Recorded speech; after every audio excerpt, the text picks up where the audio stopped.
नमस्कार दोस्तों, कैसे हैं आप सब? आप सभी का बहुत बहुत स्वागत है टारगेट एकेडमी 98 पर।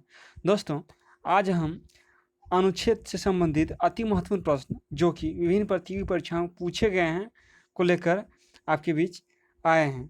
तो आइए देखते हैं। हमारा पहला सवाल है, वर्तमान समय में भारतीय संविधान में गणना की दृष्टि से कुल कितने अनुच्छेद और अनुसूचियाँ हैं? ठीक है, वर्तमान समय में भारतीय संविधान में कुल कितने अनुच्छेद और अनुसूचियाँ हैं, हमारा सवाल यह है।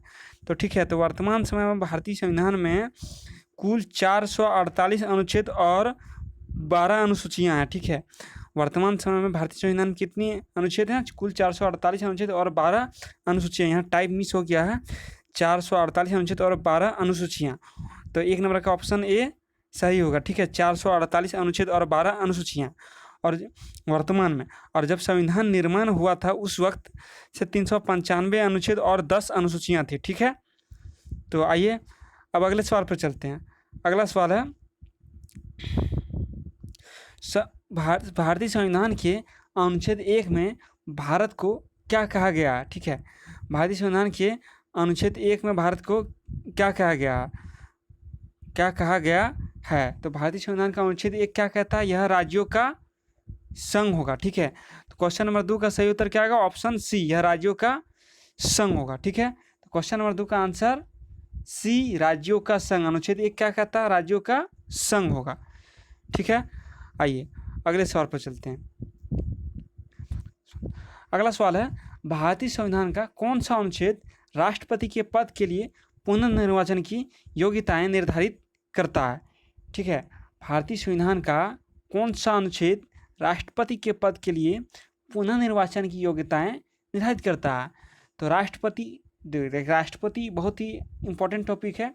राष्ट्रपति को पुनर्निर्वाचन की योग्यताएं अनुच्छेद 57 में कहा गया। ठीक है, ऑप्शन सी, अनुच्छेद 57 में कहा गया कि वही राष्ट्रपति एक राष्ट्रपति चाहे जितनी भी बार हो वह राष्ट्रपति बन सकते हैं। ठीक है, यह कोई लिमिट नहीं है कि यह 2 बार या 3 बार बने। अमेरिका में होता है कि एक राष्ट्रपति 2 बार बन सकते हैं, लेकिन इंडिया में कोई लिमिट नहीं है, वह अनलिमिटेड जितनी बार उसे चाहे वह उतनी बार बन सकते हैं। ठीक है, और अनुच्छेद 52 में क्या है? अनुच्छेद 52 में राष्ट्रपति का प्रावधान किया गया है।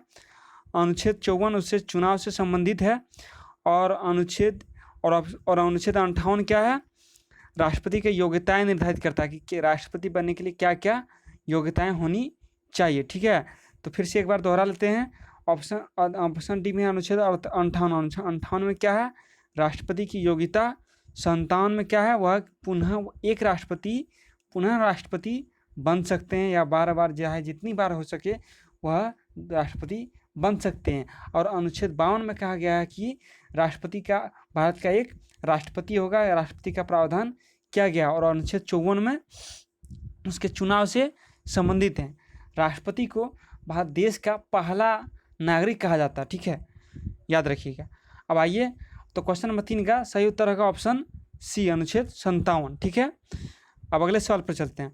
अगला सवाल है, भारतीय संविधान के किस अनुच्छेद में प्रेस की स्वतंत्रता दी गई है? तो किस अनुच्छेद में प्रेस की स्वतंत्रता दी गई है?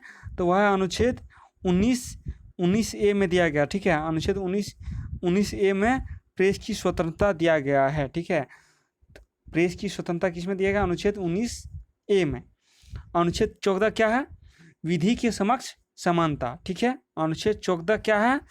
विधि के समक्ष समानता।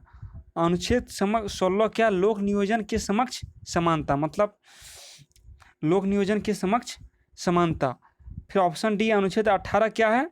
उपाधियों का अंतर। कोई भी व्यक्ति उपाधि जो है बाहर विदेश से उपाधि ग्रहण नहीं कर सकता, बिना राष्ट्रपति की इच्छा के बिना उपाधि ग्रहण नहीं कर सकता। और अनुच्छेद 18 में उपाधियों का अंत किया गया है। ठीक है, तो क्वेश्चन नंबर 4 का सही उत्तर का ऑप्शन सी, अनुच्छेद ए में प्रेस की स्वतंत्रता का अधिकार दिया गया है। ठीक है, तो आइए अगला सवाल पर चलते हैं। अगला सवाल है, भारतीय संविधान का कौन सा अनुच्छेद राज्य सरकार को ग्राम पंचायत का गठन का आदेश देता है? ठीक है, भारतीय संविधान का कौन सा अनुच्छेद राज्य सरकार को ग्राम पंचायत का गठन का आदेश देता है, तो वह अनुच्छेद 40, ठीक है।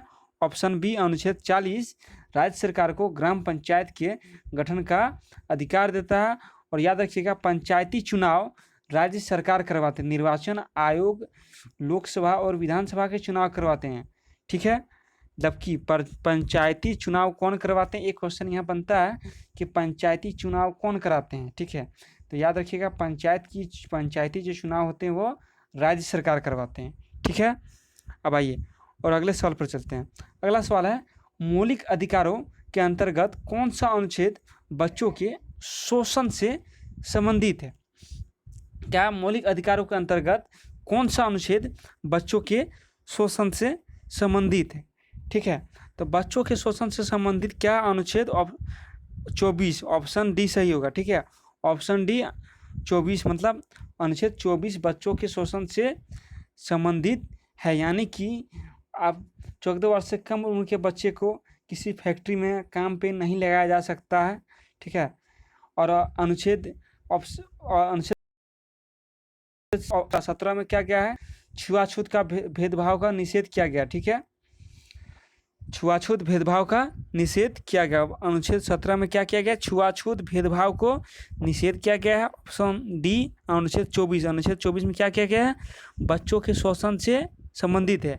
तो क्वेश्चन नंबर 6 का सही उत्तर क्या होगा, ऑप्शन डी अनुच्छेद 24, ठीक है। अनुच्छेद 24 में बच्चों के शोषण से संबंधित है।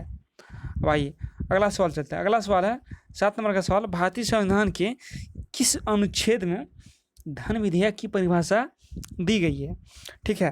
भारतीय संविधान के किस अनुच्छेद में धन विधेयक की परिभाषा दी गई है। तो यह दिया गया ऑप्शन ए 110, अनुच्छेद 110 में धन विधेयक की परिभाषा दी गई है। और एक चीज़ याद रखिएगा, धन विधेयक सर्वप्रथम कहाँ पेश होता है, यह सर्वप्रथम लोकसभा में पेश होता है, ठीक है। लोकसभा में धन विधेयक सर्वप्रथम पेश होता है, उसके बाद राज्यसभा में पेश किया जाता है। राज्यसभा धन विधेयक को 14 दिनों तक रोक सकती है, ठीक है। अगर वह धन विधेयक को 14 दिनों के अंदर पारित नहीं करती है तो यह मान लिया जाएगा कि हर लोग राज्यसभा से भी यह पारित हो गया, ठीक है।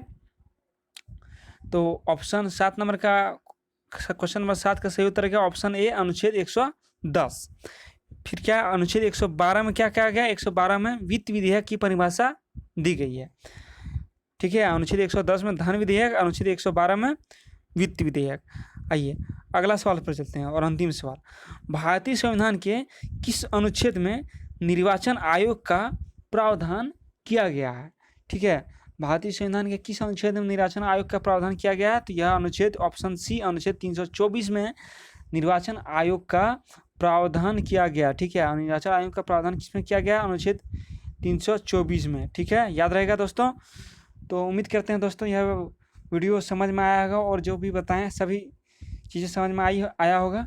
तो और टारगेट एकेडमी 98 चैनल को सब्सक्राइब कर जो भी करना ना भूलें। जो भी इस चैनल पर नए हैं, हमारे टारगेट एकेडमी 98 चैनल को सब्सक्राइब करने ना भूलें। तब तक के लिए धन्यवाद दोस्तों, मिलते हैं अगले वीडियो में। नमस्कार, जय हिंद।